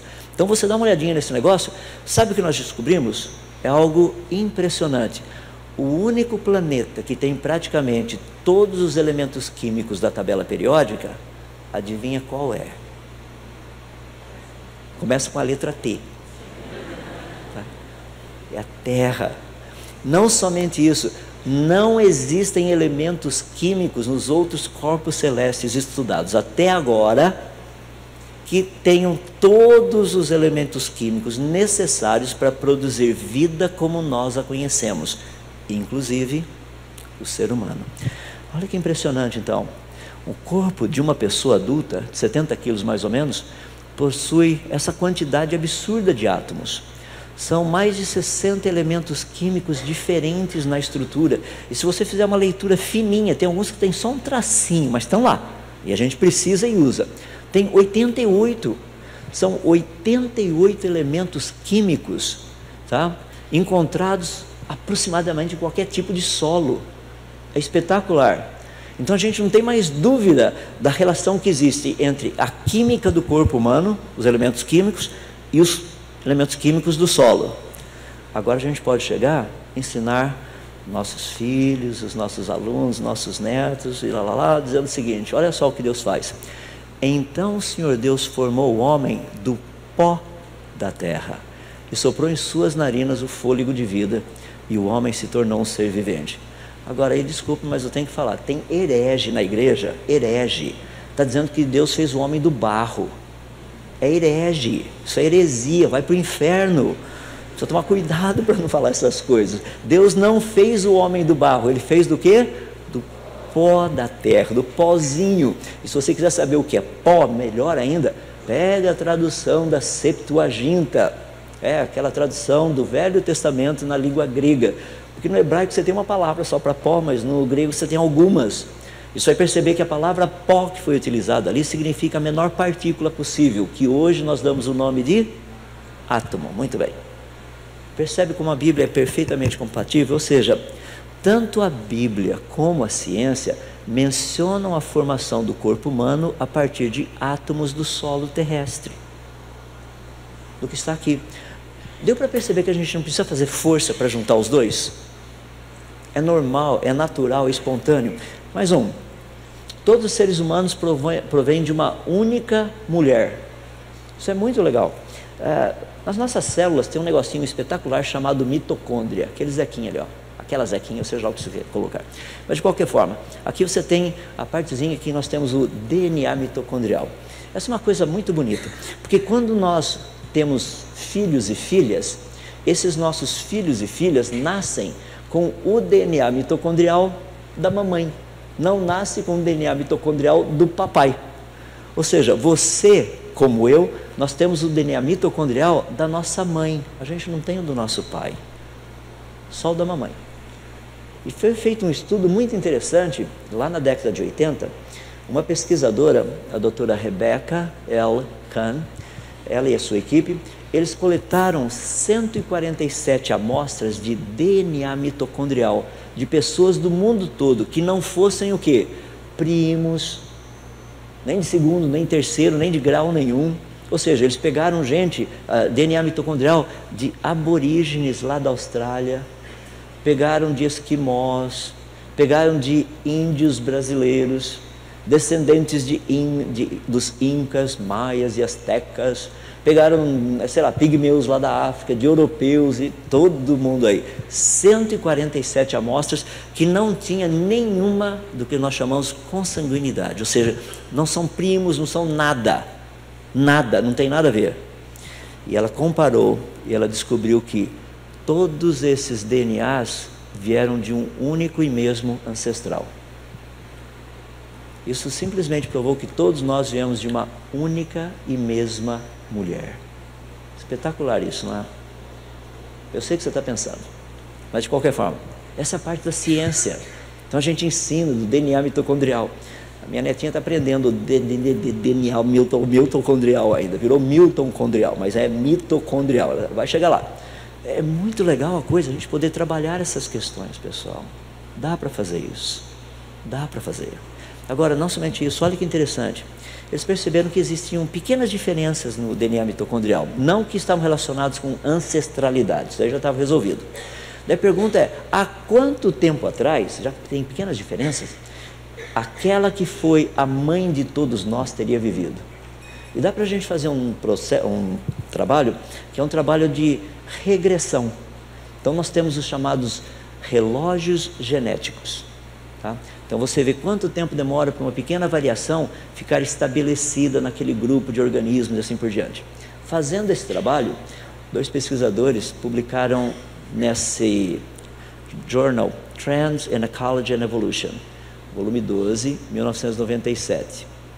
Olha que interessante, a Eva mitocondrial teria vivido entre 6.000 e 6.500 anos atrás. A mãe de todos nós. Não é tão legal porque agora a gente passa toda essa informação para os nossos filhos, para os nossos alunos e tudo mais. E a gente pega o livro de Gênesis, lá no capítulo 3, verso 20, e a gente lê para eles o seguinte, olha que legal. E deu, no caso Adão, deu o nome de Eva, a sua mulher, por ser a mãe de todos os seres humanos. Percebe como a coisa encaixa de novo? Ou seja, tanto a Bíblia como a ciência mencionam que todos os seres humanos provêm de uma única mulher. Todos. De uma só. Não somente isso, a humanidade é recente no planeta. Ela é espetacular isso. Quer ver que interessante? Tem um pessoal fazendo um trabalho muito específico na área de crescimento populacional. Então nós estamos aqui, praticamente, nós já passamos os 7 bilhões, tá? Estamos quase com 7 bilhões e 700 milhões. Ou seja, Todos os modelos mostram que a humanidade começou a crescer há mais ou menos 4.000 anos antes de Cristo. Ninguém sabe por quê. Mas há 4.000 anos antes de Cristo, a humanidade começou a crescer. A pergunta é, por que a humanidade não crescia antes? Não é estranho? Ou seja, por que só daqui para frente a humanidade cresceu? As pessoas ficam meio confusas com isso. Isso tem causado um monte de problema, porque se a humanidade já existisse há 10.000 anos antes de Cristo, nós não teríamos apenas 7 bilhões, nós já estaríamos com mais de 50 bilhões de habitantes no planeta. O pessoal fala, não, mas isso daí não acontece. Pessoal, no ano de 1900, nós éramos em 1 bilhão de habitantes. No ano 2000, 100 anos depois, nós chegamos a 6 bilhões de habitantes. Nós tivemos 2 guerras mundiais e um monte de guerra aí no meio também. Nós tivemos epidemias, nós tivemos um monte de coisa. E em 100 anos a humanidade cresceu quanto? 5 bilhões de habitantes. Ou seja, é óbvio que a humanidade não pode ou não poderia estar no planeta há tanto tempo assim. Ou seja, o crescimento populacional da humanidade mostra que ela não poderia estar no planeta há mais que 6.000 anos. Um outro que é bem interessante, variabilidade genética. Olha as publicações científicas aqui. O pessoal está muito curioso de saber por que a variabilidade genética começou só mais ou menos de 6.000 anos para cá. Antes todo mundo era igual. De repente começa a ficar tudo diferente. O que aconteceu? Por que antes não havia diferença? Só agora começou a ser diferente. E é impressionante. Por que só agora? Por que esse negócio aqui de novo, 6.000 anos atrás? A diversidade genômica, tá, nos seres humanos, isso é um fato científico, começou a aparecer de forma explosiva há 5.000 anos atrás. Há 6.000 anos atrás foram os primeiros traços. Eu sei que eu vou pegar uma área que ninguém gosta muito de estudar, que é aquela parte que a gente chama de genealogia. Já viu? O povo começa bem animado a ler a Bíblia durante o ano, né? Lê o capítulo 1 de Gênesis, 2, o 3, o 4, lê até metade, porque a outra metade é a genealogia de Caim, ninguém lê aquilo. Chega no capítulo 5, pior ainda, é a genealogia de Adão através de Sete. E aquele negócio, não, porque Adão tinha não sei quantos anos de idade, gerou um filho à sua imagem e semelhança, depois gerou aquele filho, teve outros filhos e filhas e morreu. Tá? E diz o quanto tempo ele viveu. Aí o filho dele, a mesma coisa, porque o fulano tinha não sei quantos anos de idade, gerou um filho à sua imagem e semelhança, daí depois teve outros filhos e filhas, viveu mais tanto tempo e morreu. Você fala assim, eu já sei isso daí, não vou gastar tempo com isso. Deixa eu contar para você de um outro lado, ver se você gosta de ver a coisa. Primeiro, lembra que segundo a ciência, a humanidade começou a crescer a partir de 6.000 anos atrás. Segundo a ciência, a variabilidade genética foi de mais ou menos de 5 a 6.000 anos atrás. Dá uma olhadinha aqui, ó. Adão, ano 0, ou seja, no primeiro ano. 130 anos depois nasceu Sete. Sete tinha 105 anos quando nasceu Enos, então a gente está no ano 325. Se você for somando todo esse povo aqui, ó, você continua, você vai até chegar mais ou menos José, a morte de José, isso aí já está no ano 2369, desde quando Adão foi criado. O pessoal fala, isso é estranho, né? Deixa eu colocar algumas coisas estranhas aqui para você ver como é legal. Adão morreu no ano 930, porque ele tinha 930 anos, certo? Olha que interessante, no ano 874 nasceu Lameque. Então Lameque tinha 56 anos de idade quando Adão morreu. Interessante porque Lameque foi o pai de Noé, né? Já imaginou que legal, Noé chegando falando, ô pai, como é que é aquele negócio novo da criação? Pois é, meu filho, encontrei Adão pessoalmente, ele não tinha umbigo, que é uma pergunta que todos fazem por aí, ele não tinha porque ele foi criado, tá? O que é óbvio. Ele iria contar a história toda para o filho dele. Já pensou que legal? Contando toda a história da criação, tudo que Adão conhecia, conta lá para o senhor Lameque. Olha que coisa legal, você tem o nascimento de Noé, logo depois você tem o nascimento de Sem. Você percebeu que Lameque ainda não tinha morrido? Imaginou Lameque passando férias lá na casa do vô? Sem passando lá férias lá na casa do vô. Isso aqui é o filho de Noé, tá, o Sem. Nasceu 92 anos antes do dilúvio. Então olha que legal. Ele chega lá e fala, vô Lameque, como é que é aquela história de Adão mesmo? Pois é, meu filho, já contei para o teu pai, vou contar para você também. Adão não tinha umbigo porque ele foi criado, etc. Coisa tal. Daí ele contaria toda a história lá. Aqui está o Sem. Lembra que Sem nasceu antes do dilúvio, certo? Vira a página para você ver. Dá uma olhadinha. Isaac está aqui, ó. Sem morreu quando Isaac tinha 50 anos de idade. Já pensou que coisa interessante? Chega lá o Jacó. Chega lá o pai. Como é que é aquele negócio da história da criação mesmo? Ó, eu conversei com Sem, que conversou com o avô dele, Lameque, que conheceu Adão pessoalmente. Então deixa eu contar para você como é que foi. Adão não tinha umbigo. Ele ia dali para frente. Aqui o pessoal hoje fica preocupado se Adão tinha umbigo ou não, coisa desse jeito. Mas de qualquer forma, percebe? Olha só, Jacó teria ouvido do seu pai que foi e que conheceu alguém que teria sido testemunha ocular do dilúvio, que conheceu uma testemunha ocular que tinha conhecido Adão. Percebe como genealogia está todo pertinho? Agora vamos fazer a continha aí para você ver que coisa interessante. Pegando essas genealogias e fazendo as contas, olha que espetacular. Tem umas continhas que o pessoal faz aqui, tá vendo? Abraão teria nascido em 1948 depois de Adão, a conta está errada. A gente precisa fazer uma recontagem lá, que quem fez essa continha aí primeiro foi um judeu chamado Rabino Ben Halafta.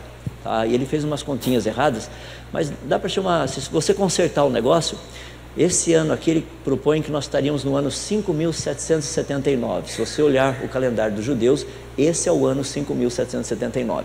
Se você pegar a Bíblia e fizer um estudo meio rápido na área de cronologia, você vai perceber que Abraão nasceu no ano 2008 depois de Adão. Você tem que adicionar 60 anos. Se você estudar o livro de Juízes, estudar o livro de Atos, você vai perceber que estão faltando 93 anos ali. Então você tem que acrescentar mais 93 anos.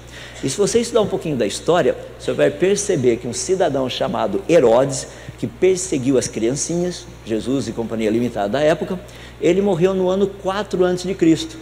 Agora não faz sentido, se ele foi atrás de Jesus, tá?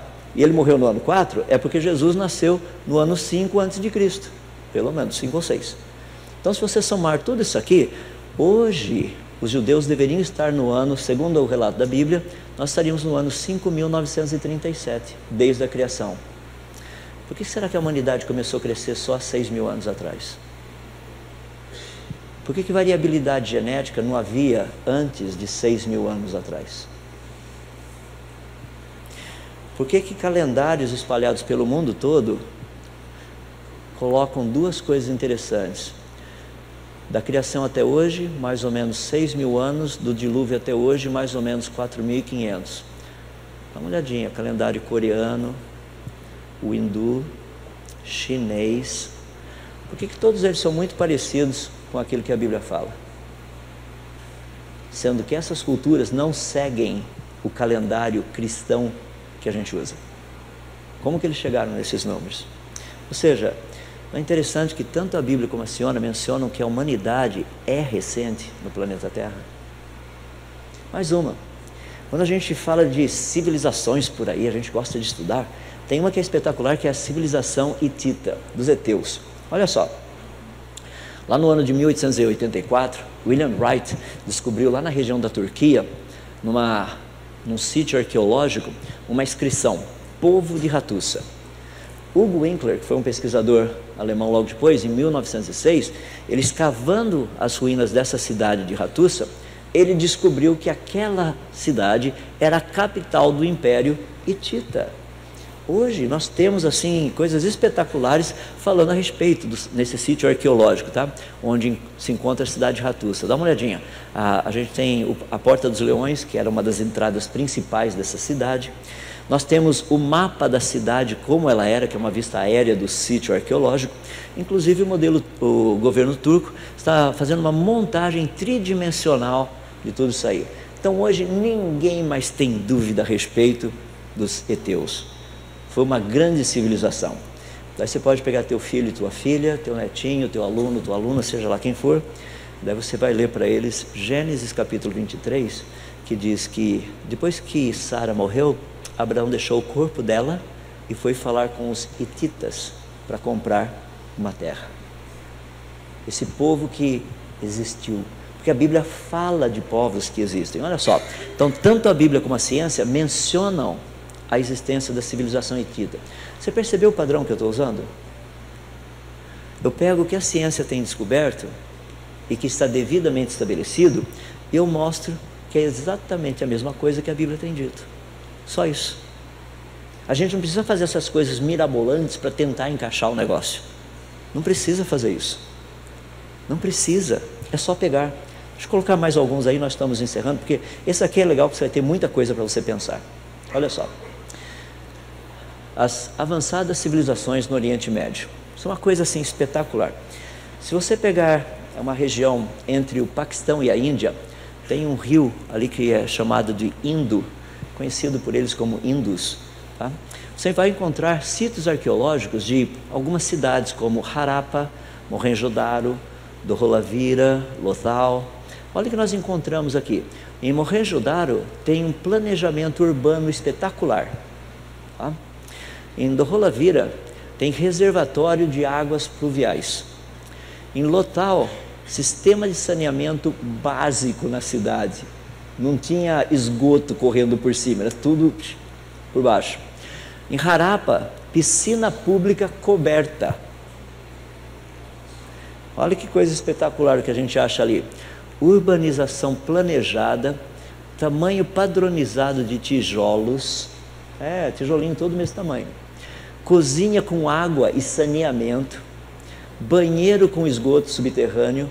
Vaso sanitário. Rede de água pública. Pessoal, estou falando assim de...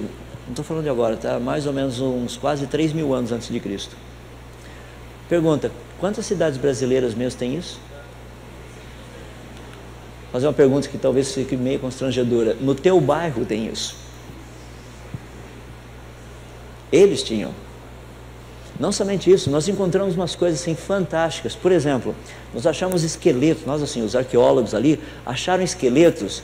Para e pensa, tinha literalmente dentro do siso tratado o canal. Nós estamos falando lá de trás, e o pessoal chega a falar, não, mas o homem está evoluindo. Tá, eu fico até impressionado com essa evolução. Mas de qualquer forma, olha o que a gente tem ali. Dá para imaginar o quão avançado era esse pessoal? Deixa eu dar um exemplo prático, eu falei um pouquinho com o pessoal da escola aqui, então vocês que já ouviram, vocês vão depois poder contar para o seu pai e tua mãe, dar todos os detalhes, tá? Que vocês já conhecem, bem legal aí. Olha a pedrinha que esses caras encontraram, os arqueólogos encontraram. Dá para perceber que é uma coisa bem estranha?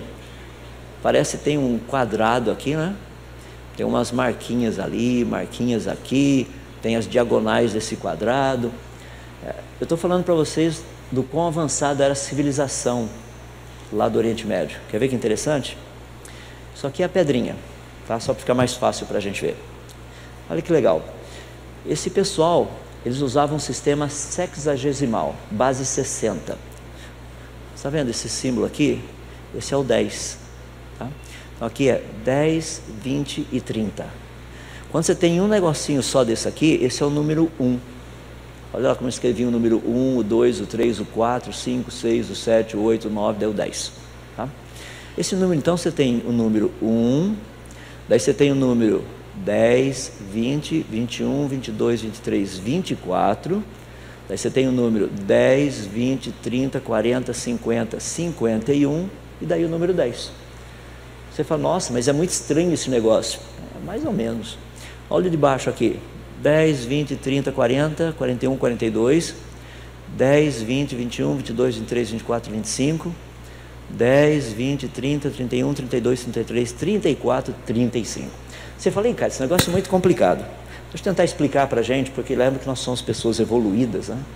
Então, nós somos exímios matemáticos. Deixa eu contar um pouquinho da matemática desse povo lá atrás. Como que você transforma o tempo que a Terra demora para dar uma volta em volta do seu eixo em decimais? Porque isso aqui é base sexagesimal, base 60. Lembra? 60 segundos, 60 minutos, assim que funciona, tá? Como é que você transforma 23 horas, 56 minutos e 4 segundos em decimal? Não adianta orar, tem que estudar. Vai lá, estuda para saber como é que faz. Como é que a gente faz isso?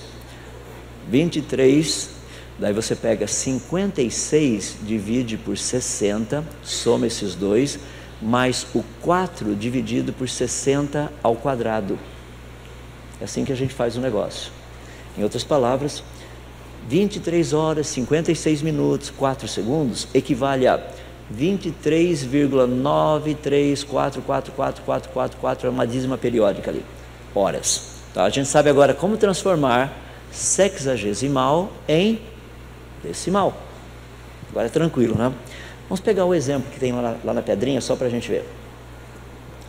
Já mencionei para vocês, isso aqui vale 30. Tá? Aqui você tem 1, 24, 51 e o 10. E aqui embaixo a gente tem 42, 25 e 35. Vou fazer uma continha aí. Sistema, vocês já sabem, sexagesimal.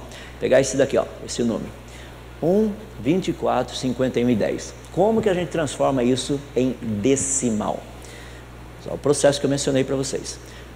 1 mais 24 dividido por 60, mais 51 dividido por 60 ao quadrado, mais 10 dividido por 60 ao cubo.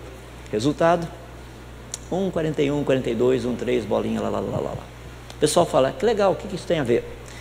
Tem a ver o seguinte, se você olhar isso aqui, isso é a raiz quadrada de 2. Eles sabiam fazer a raiz quadrada de 2 usando sexagesimal. E tem gente que nem sabe o que é raiz quadrada de 2 em pleno século XXI. Não é de arrepiar? Isso é porque nós estamos evoluindo, viu? Não somente isso, olha o exemplo que eles deram. Por que eles colocaram esse número aqui? Simples, porque se você fizer um triângulo, colocar o número 1 desse lado, o número do outro lado, usando o teorema de Pitágoras, que viveu quase 1000 anos depois, qual o valor da hipotenusa? Raiz quadrada de 2, muito bem. O pessoal sabia o teorema de Pitágoras 1000 anos antes de Pitágoras. Eles já calculavam isso. Agora vem a parte assombrosa. Isso aí é fácil. A parte assombrosa é a seguinte. Eu vou pegar o outro exemplo. Vou pegar esse número aqui, olha. 42, 25 e 35. Tá? Vamos transformar isso daí de novo em decimal, porque ali é sexagesimal. 42 mais 25 dividido por 60, mais 35 dividido por 60 ao quadrado. Resultado, 42,426389, blá, blá, blá, blá, blá. Percebe que aqui tem o número 30 e aqui tem esse número de baixo? O que aconteceria se nós fizéssemos um triângulo retângulo e aqui fosse 30 e 30? Qual o valor da hipotenusa? Então os caras sabiam fazer ou trabalhar com triângulo retângulo. Mas por que eles escolheram esse exemplo? O povo da matemática gosta, né? Nós nos divertimos com esses números, é muito legal. Quer ver? Existe uma maneira que dá para trabalhar com o sistema sexagesimal, que é o seguinte, eu posso pegar 42, 25 ou 35, ou eu posso colocar um zero aqui na frente também. Daí já é outro número. É mais ou menos se eu colocasse 42,2535 ou 0,422535. Seria algo totalmente diferente. Se eu colocar o zero aqui na frente, o que acontece agora? Então, vamos ver. Se eu colocar o zero ali na frente, fica assim, olha. 0 mais 42 dividido por 60, 25 dividido por 60 ao quadrado, 35 dividido por 60 ao cubo. O valor é 0,70710. Pessoal, olha, só vê número, né? A gente da matemática vê uma outra coisa. Sabe que número é esse? Isso daí é o inverso da raiz quadrada de 2. E pessoal, acabei de dar um exemplo que talvez a grande maioria não tenha noção do que eu falei. E esse povo conhecia matemática. Você consegue entender um pouquinho o que foi esse conhecimento lá atrás? Imagina teu pai, o pessoalzinho que estuda, imagina se a escola aqui, tá? Academia Cristã de Boa Viagem, daqui para frente a gente não vai mais usar sistema decimal, nosso sistema vai ser sexagesimal.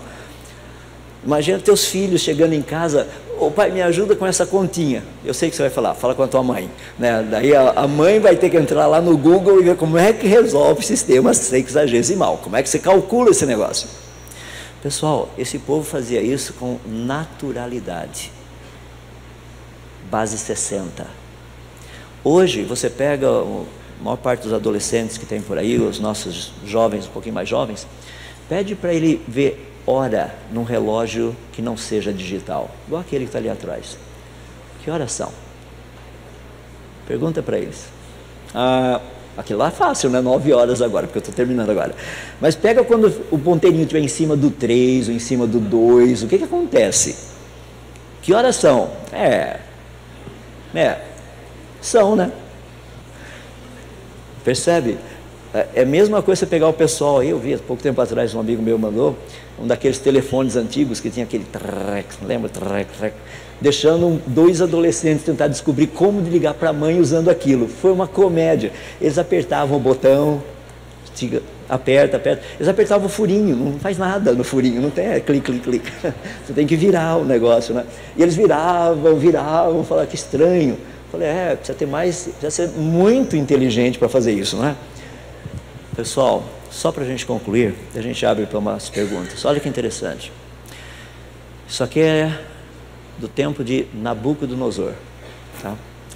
Ele havia proposto a reconstruir a casa que era conhecida como o alicerce do céu na terra, chamado Zigurate. A gente tem um pouquinho disso lá, o Zigurate da Babilônia, tem vários deles espalhados por aí, tá? Que é uma coisa espetacular. Aqui está o desenho, a pedra, está vendo ele aqui, ó? Só para ficar mais fácil para ver, aqui está o Nabucodonosor, está ele aqui, ó, segurando aquela vara de medir ali. Olha que interessante, aqui você tem a elevação e aqui você tem a planta do edifício. Planta e elevação. Eles já trabalhavam com isso naquela época. É assim um negócio espetacular quando a gente estuda um pouquinho desse povo. Deu para perceber quanta coisa de história, ciência, dá para a gente mostrar para os nossos filhos, falando, tá vendo? Olha o pessoal lá no passado como é que era. Daí você pode abrir a Bíblia, mostrar para eles Daniel capítulo 1, versos 3 e 4. Tá? Diz assim: depois o rei Nabucodonosor ordenou a Aspenaz, o chefe dos oficiais da sua corte, que trouxessem alguns dos israelitas da família real e da nobreza, jovens sem defeito físico, de boa aparência, e fossem capacitados para servir no palácio do rei. Percebe que hoje isso aqui já não é mais politicamente correto, né? De qualquer forma, ele deveria ensinar-lhes a língua e a literatura dos babilônicos, ou seja, dos caldeus. Essa palavra literatura implica em todo tipo de conhecimento, até aprender a trabalhar com o sistema sexagesimal para descobrir raiz quadrada de 2, fazer cálculos de triângulos, retângulos e assim por diante. Percebe que não é difícil quando a gente estuda um pouquinho mais da ciência e percebe como a ciência devidamente estabelecida fala exatamente aquilo que a Bíblia fala também. Nosso caso aqui, tanto a Bíblia como a ciência mencionam o enorme avanço das civilizações lá do Oriente Médio. Não é difícil ensinar ciência com a Bíblia, não é. O difícil é quando a gente não conhece o outro livro das obras de Deus, daí fica difícil. Como que a gente vai ensinar daí para o pessoal? Percebe a importância de nós conhecermos os 2 livros?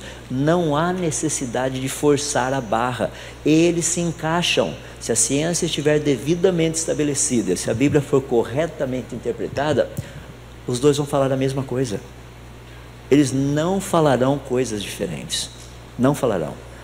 E é por isso que eu acho super legal a gente poder ensinar para os nossos filhos, para os nossos jovens, os netos e tudo mais, essas coisas espetaculares. Olha o que a ciência tem ensinado, olha o que a Bíblia diz. Eu dei apenas alguns exemplos, alguns. Para concluir, pessoas chegam para mim e falam assim, tá, mas como que eu descubro mais dessas coisas? Eu vou te dar um segredo, não conta para ninguém, mas está na Bíblia, tá? Provavelmente você já leu. Livro de Jeremias, capítulo 33, verso 3. Deus disse o seguinte: invoca-me, eu te responderei. Anunciarei para vocês coisas grandes e ocultas que vocês não sabem na história, na biologia, na química, na física, na matemática, em todas essas áreas. É que a gente acha que Deus só vai mostrar isso nas coisas espirituais, não é verdade? em todas as áreas. Deus quer que a gente conheça. Então, meu desafio para você: aprenda a ler o livro das palavras de Deus. Gasta tempo lendo a Bíblia. Conheça esse livro. Se você tem filhos pequenos, comece estudando, ensinando a eles a história. Do jeito, não precisa ter muitas aplicações espirituais, eles não vão entender direito isso. Conta a história. Conta, por exemplo, quem foi Ruth e Boaz. Eles foram o que do grande rei Davi? Conta a história para eles. Conta quem foi Noé, quem foi o papai de Noé, quem foi a mamãe de Noé, quem que morreu afogado no dilúvio. Quem que morreu afogado no dilúvio? Conta, porque Lameque, depois que Noé nasceu, ele teve outros filhos e filhas. Significa que os irmãos e as irmãs de Noé morreram afogados no dilúvio. Conta a historinha para eles como acontece. Conta para eles, deixa que eles conheçam. Percebe? É a história sendo contada. Depois que eles conhecerem a história, vocês vão ver como fica mais fácil a gente trabalhar com as aplicações espirituais. Primeiro eles vão conhecer a história, conhecer o básico. E essa é uma parte super bonita, muito legal. Olha, eu quero fazer um comentário aqui muito importante. Sou muito grato, tanto à Academia Boa Viagem, como à Igreja Presbiteriana aqui em Boa Viagem. Porque não são muitas igrejas, nem muitas escolas que topam fazer isso que vocês estão vendo aqui. Isso que nós estamos fazendo aqui é literalmente desafiar todo o resto do mundo. Tenta fazer isso na universidade para você ver se funciona. Percebe? Mas eu creio que é a maneira correta da gente fazer. Vamos aprender mais. E o meu desafio, que eu queria deixar para você, finalizando aqui. Pessoal, não existe um único versículo na Bíblia, um único, que diz que Deus é exaltado pela ignorância. Não existe isso na Bíblia. Deus é exaltado por meio de um povo que é sábio, que o conhece e conhece também as obras das suas mãos. Fica o meu desafio. Conheça as obras das mãos dele. Conheça o livro das palavras dele. Podemos abrir para algumas perguntinhas, daí a gente termina. Então, se tiver um microfone, a gente passa. E meu relógio, naquele relógio e nesse relógio, está tudo diferente aqui. Então, eu vou até a hora que o relógio lá de trás colocar para a gente. Só para aqueles que quiserem, ainda tem algumas cópias do livro Como Tudo Começou, que é o criacionismo científico. Tem esse livro aqui, que é o Gênesis 1 e 2, que é o criacionismo bíblico.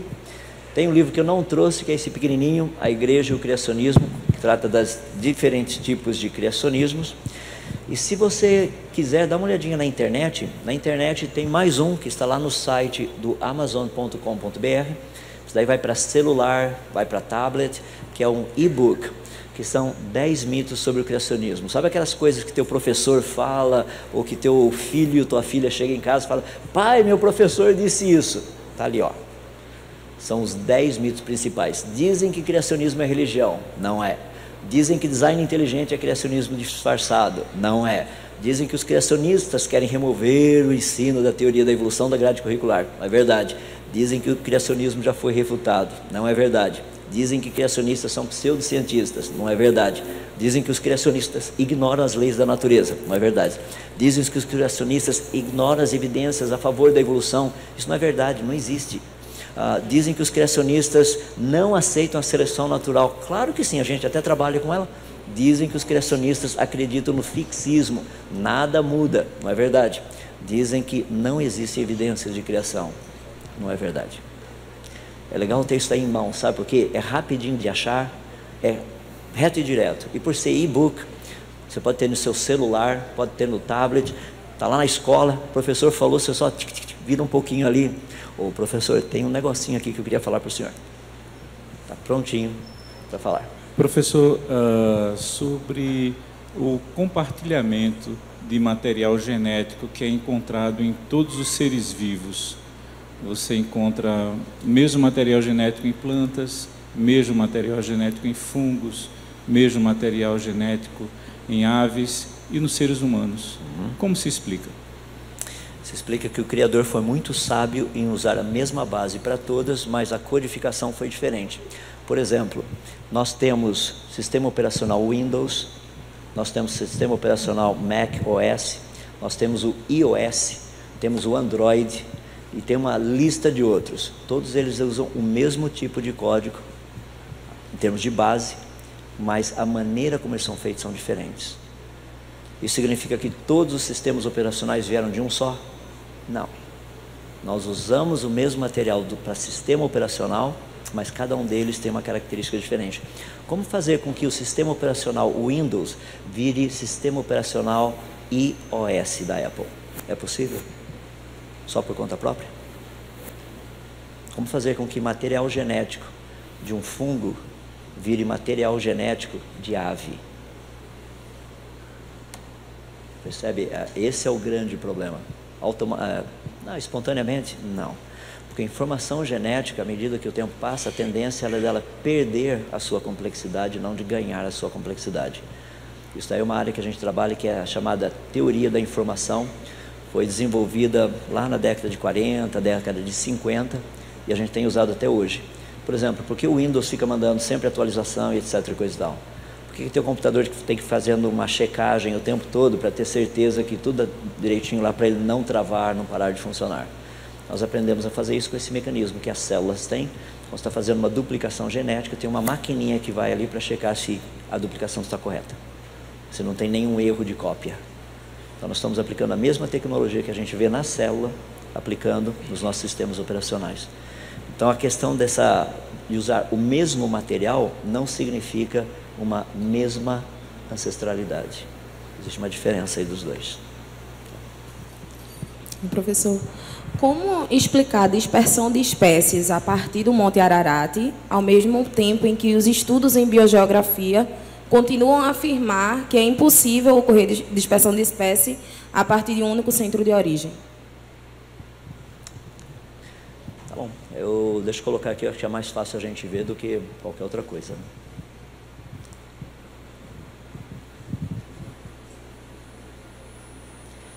Só um segundinho, estou abrindo.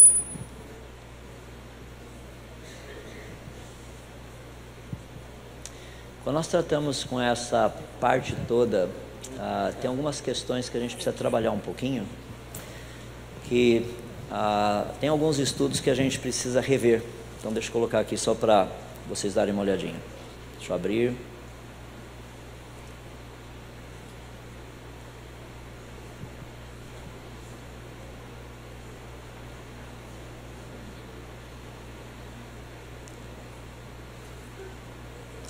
Vamos lá, feito.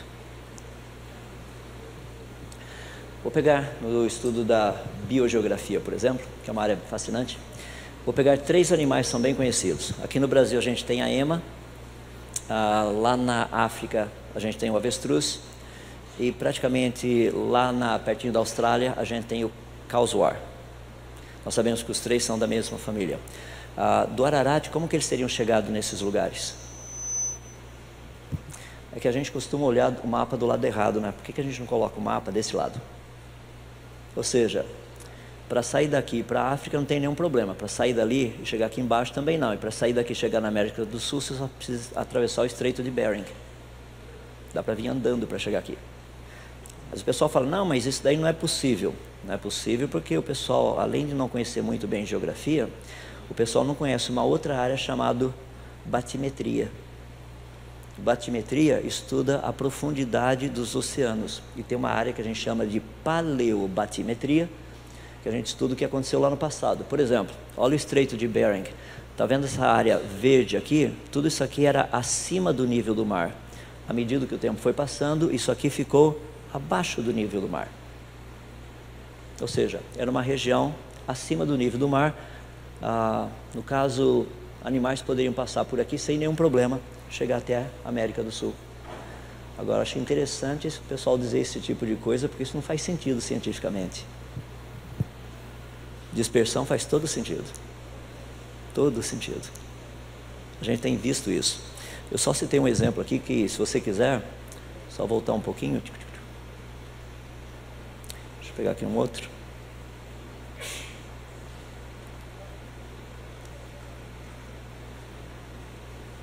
Que é Bom, eu vou, por questão de tempo, para pegar mais gente falando aí, mais gente vendo, só vou colocar um slide aqui só para a gente, tá? Dá uma olhadinha. A gente tem isso daí do registro fóssil. Tá? Nós sabemos onde esses animais estavam, pelo contexto do fóssil. Daí você sabe por onde eles andaram. Ele sabe como eles chegaram até aqui no Brasil, tá? É a dispersão ali na África, a gente até na ilha de Madagascar, nós encontramos fósseis deles. Então você sabe que tipo de dispersão ocorreu e como eles chegaram nesses respectivos lugares. Tá? Isso aí é uma área que a gente trabalha bastante na biogeografia, né? Daí você tem que juntar biogeografia, paleogeografia, daí você tem que paleobatimetria e tem um monte de outras coisas aí. E pessoal, deixa eu ser bem sincero, bem rapidinho. Sabe de onde vem isso aqui? É um livro que eu estou escrevendo sobre o dilúvio. Eu peguei cerca de 30 áreas da ciência. Quer ver? Só para você ter uma ideia, você já ouviu falar de batimetria, né? Porque eu acabei de falar agora. Batimetria não é do Batman, tá? Batimetria é o estudo do fundo dos oceanos, rios e lagos, para a gente ter uma noção do que aconteceu no passado. Deixa eu pegar um outro. Ipsografia. Tem noção do que é isso? É uma outra área da ciência que trabalha, por exemplo, nós temos as curvas ipsográficas.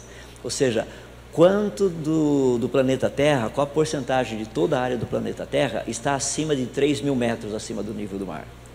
Qual a porcentagem do planeta Terra que está, por exemplo, a 500 metros acima do nível do mar? Essa é uma área muito importante, por quê?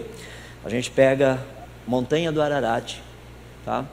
Você tem a arca ali em cima. Noé solta uma pombinha. A pomba voa quanto mesmo por dia? Quantos quilômetros? Aproximadamente 1.000 quilômetros por dia ela tem condição de voar tranquilamente. Então ela teria condição de voar 500 quilômetros e voltar 500 quilômetros da 1.000 quilômetros. Então você pega no Montanha do Ararat, faz um círculo em volta de 500 quilômetros. Qual o tamanho das montanhas que estão ali? Qual a altura delas, a altitude delas acima do nível do mar? 3.400, 3.500, vai achar pelo menos umas 5 ou 6 delas ali. Bom, se a pombinha tivesse achado um lugar para pousar, ela não teria voltado. Significa que ela procurou e não achou e voltou. Isso significa que essas montanhas estavam embaixo d'água. Se elas estavam embaixo d'água, qual a porcentagem do planeta que estaria embaixo d'água? Curva ipsográfica mostra isso. 99,5% do planeta estava embaixo d'água. Tem gente que diz que o dilúvio foi local. Você não conhece ciências. É só conhecer ciências. Percebe? É bem legal a gente ter que trabalhar com todas essas áreas aí. Tem mais uma pergunta aí? Professor. Aonde? Aqui. Aqui onde? Ah, desculpe. Professor, o senhor falou sobre a genealogia da Bíblia, de modo geral. Eu já tinha lido no seu livro também. E algumas vezes, quando eu falo para outras pessoas a respeito da genealogia, uma parte que rebate é o que está escrito em Pedro, que fala que um dia para o Senhor são como 1000 anos e 1000 anos são como um dia. Existe alguma relação científica para argumentar esse rebatimento em relação ao que está escrito em Pedro? Não, pede o pessoal estudar a Bíblia. O problema não é científico, é texto fora do contexto. Esse texto está falando de Deus, esse texto não está falando nada de Gênesis. Texto fora do seu contexto é pretexto. Imagina só que doideira fazer isso.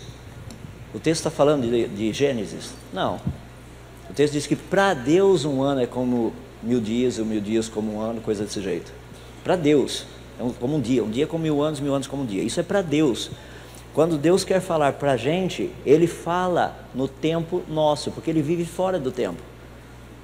Ou seja, lembra que texto fora do seu contexto é pretexto. Tá? Sente o drama. Se eu chego para Deus e falo assim, Senhor Deus, o Senhor é o dono de todas as coisas? Sou. Então para o Senhor $1 trilhão é igual a 1 centavo? Deus iria falar sim. Falando, Senhor, tempo também para o Senhor é a mesma coisa? Sim. Então 1 trilhão de anos é igual a 1 segundo? Sim. Daí o cidadão aqui bola aquela ideia, fala, Senhor, o Senhor não me dá 1 centavo? A resposta de Deus, espera 1 segundo. Percebe? Deus está falando na nossa linguagem. O problema de 2 Pedro é um bem simples. Bíblia interpretada não corretamente. O texto não fala daquilo. Por exemplo, quer saber se os dias de Gênesis são literais ou não? Vai para o quê? Quarto mandamento. Quarto mandamento, Deus diz o seguinte: vocês vão trabalhar 6 dias. De quantos milhões de anos mesmo, cada um deles? Percebe? Por que eu tenho que trabalhar 6 dias de 24 horas? Lembra que a gente só trabalha 5 e estão reclamando ainda, né? São 6. Deus disse: você vai trabalhar 6 dias. Por quê? Porque em 6 dias fez o Senhor os céus e a terra. O mesmo período de tempo que Deus usou para construir é o mesmo período de tempo que nós temos literalmente para trabalhar. Só rapidinho mais uma coisa, pegando o gancho aí. Muita gente chega para mim e fala assim: não, peraí, é que naquela época os dias não eram como hoje. Ah, não? Falei, pronto, vai ter que estudar física.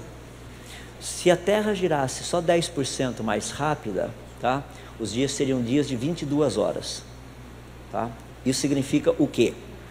Que a nossa atmosfera iria produzir ventos de velocidades de 300 a 400 km por hora o dia inteiro. Não haveria vida no planeta Terra. E se o dia fosse só 10% mais devagarzinho, dias de 26 horas praticamente, ia demorar tanto que durante o dia praticamente toda a água evaporaria e durante a noite iria nevar na floresta amazônica. Então nós sabemos que não foi isso.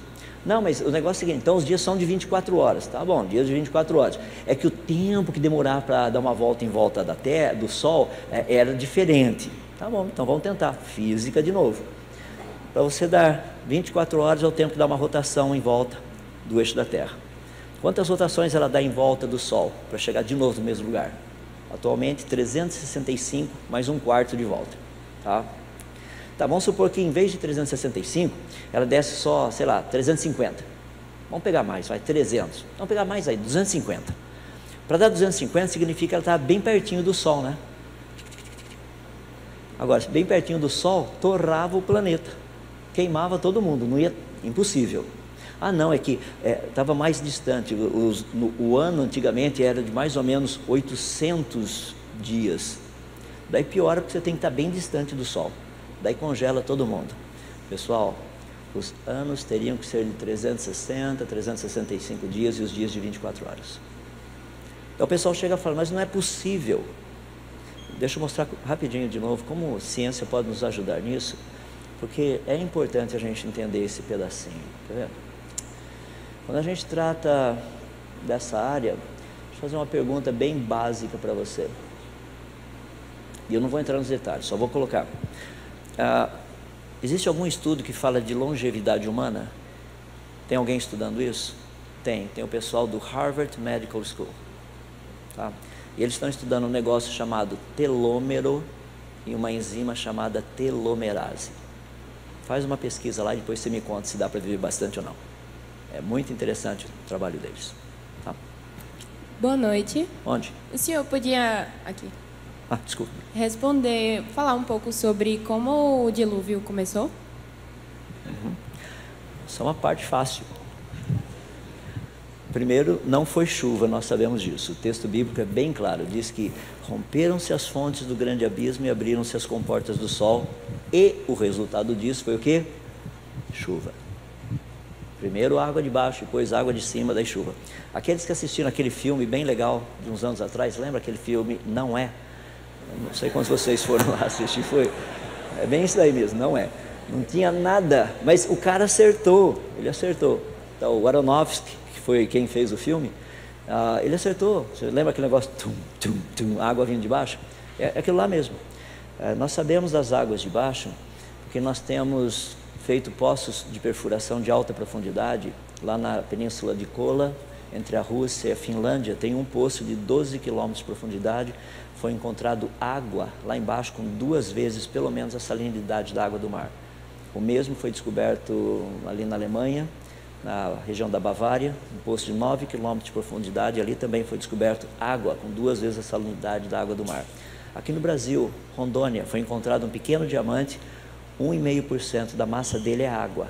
Então nós sabemos que lá embaixo já teve um tremendo de um oceano, não está mais lá. Nós sabemos disso porque quando você tem ondas sísmicas, terremoto e tudo mais, a gente consegue medir o que tem lá embaixo, não tem mais água lá. Então a gente sabe que essa água que já esteve lá veio para a superfície. Então dali dá para a gente ter uma noção de onde teria vindo toda essa água. Essa água saindo lá de baixo tem que chegar até a superfície por meio de rachaduras. A pressão da placa em cima faz com que esse negócio, essa água suba bem alto. Subindo bem alto, ela cai parecendo uma chuva torrencial. Então mais ou menos o dilúvio, o comecinho dele foi por aí.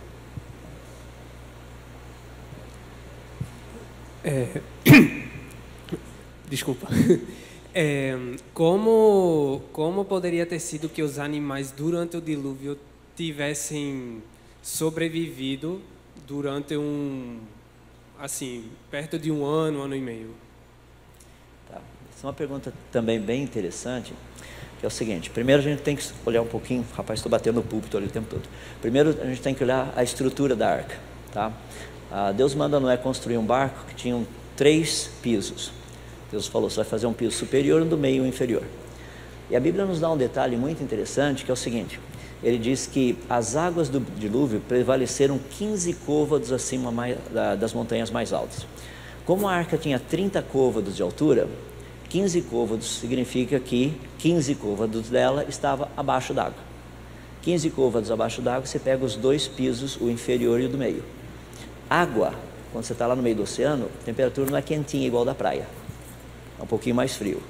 Frio e escuro, você tem animais passando por estágios de hibernação e torpor, depende de onde estiverem, se for o 2º piso ou o 3º piso. Então, a maior parte do tempo, os animais estariam literalmente dormindo.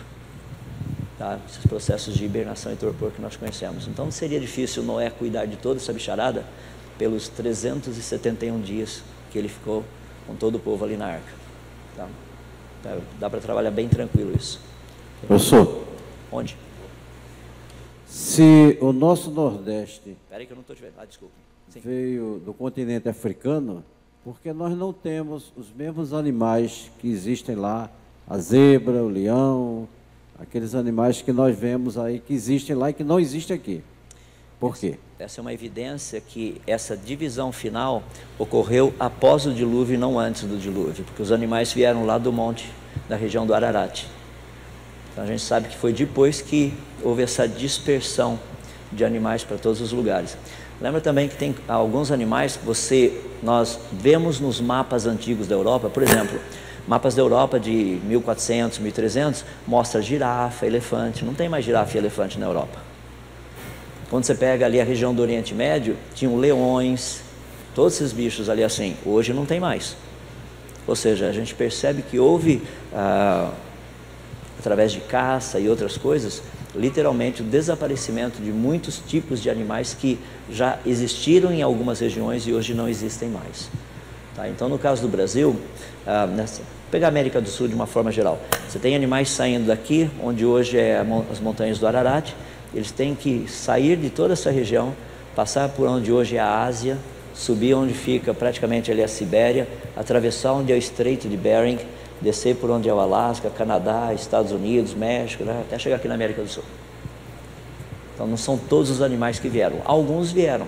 Por exemplo, quando a gente pega, tem alguns grupos por aí de povos como os Incas, os Maias, Astecas, mas principalmente aqui no Sul, você tem o pessoal da cultura Nazca, tem o pessoal Ica. Eles fazem desenhos de alguns animais que você somente os conhece em outros continentes.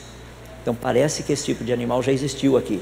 Não existe mais. Pelo menos não tem sido visto ou encontrado.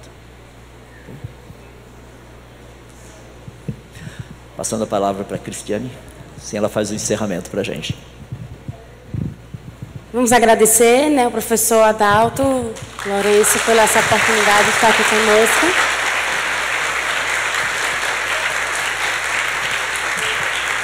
Porque trazer...